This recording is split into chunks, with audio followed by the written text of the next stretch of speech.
Today on the Boot Guide, we're looking at the Mock Toe Field Boot from Chippewa, American made.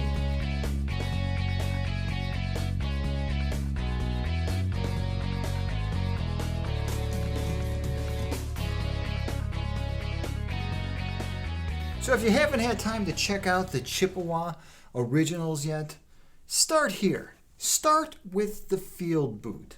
This thing is built to last. Every single piece that Chippewa uses on this boot is made to last. It's not a cheap copy of an older style. This is the older style. The way it's constructed, the materials used, everything about it makes this Chippewa Mock Toe one hell of a great boot. So Chippewa starts at the bottom with this beautiful Vibram lug sole.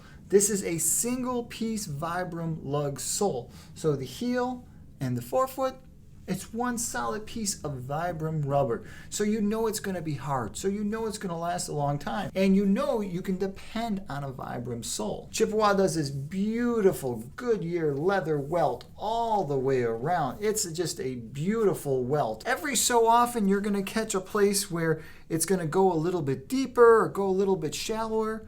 You know, where you can see the fact that this was made by hand, that these materials had to be hand cut and then sewn together. You can see the hands of the craftsman in each and every pair. Now the outside leather, well, to the untrained eye, it looks like it's distressed. It looks like it's already been worn for a couple years, but really it hasn't. It's just the split side of the leather. It's a nice roughed out leather that's going to really gain some character as you start to wear this thing. Boots that are made out of a leather like this, after a while they gain a patina and they just start to really show some character in some life. And Chippewa understands it, and so when you feel these out of the box and you feel that waxy coating on there, you kind of understand that Chippewa also wants to create something that's going to be a lifelong pair of boots, something that is going to be part of you, that you are going to come to depend on. Laces and eyelids on this thing are beautiful. Nickel eyelids all the way up, and beautiful golden Taslon waxed laces. So they see the way they just they stay stiff and they have a memory to them and they're just going to hold their shape.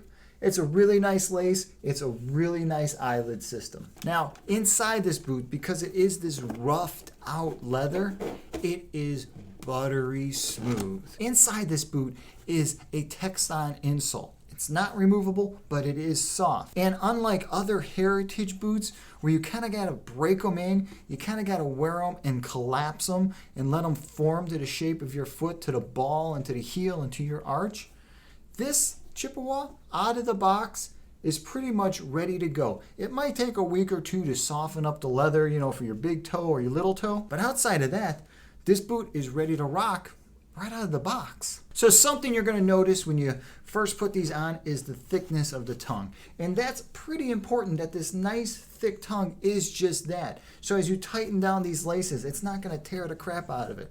Most of the time, companies, when building boots like this, when making heritage type boots, the tongue on the boot is usually a part where they cheapen it out, where they make a nice soft tongue. Because lacing up a boot with a hard tongue, well, it could cause a little discomfort on a really long day. So this is something you got to break in. This is something that's got to soften up and form to your instep as time goes on. And once it does, once you shape this tongue and this leather upper to your foot, these are going to become your best friend. Now, I wouldn't call this a work boot if I didn't feel it was a work boot. All the parts and everything that goes into making this boot makes it a work boot. It's not the most comfortable work boot out there. By any means, this is not going to be the best boot. But if you're somebody who wants to have a work boot and you're willing to take the time to break it in and soften it up, and you need a plain, unlined boot, and you actually like the style and the look of it, well, hell, this is a great boot for you. They do look beautiful. It is a awesome looking boot. And having it on your foot, it feels good too. With the understanding that you got to break it in. It feels good. So that's the Chippewa 6-inch mock toe with a Vibram lug sole. Hey, if you've ever worn any of the Chippewa originals, please comment below. Hey, if you want to see some better detailed photos of this boot, swing by to bootguy.com. There I'll have all kinds of photos, a little write-up, and a couple links on where you can pick these things up. Hey, please don't forget to hit my subscribe button below. It really helps out. And if you're about to pick up a pair of these Chippewa originals, but you just can't make that decision, well, ask a few questions. Shoot me over an email. See what I got to say. All right, until the next time, I'm the Boot Guy. Thanks a lot for watching.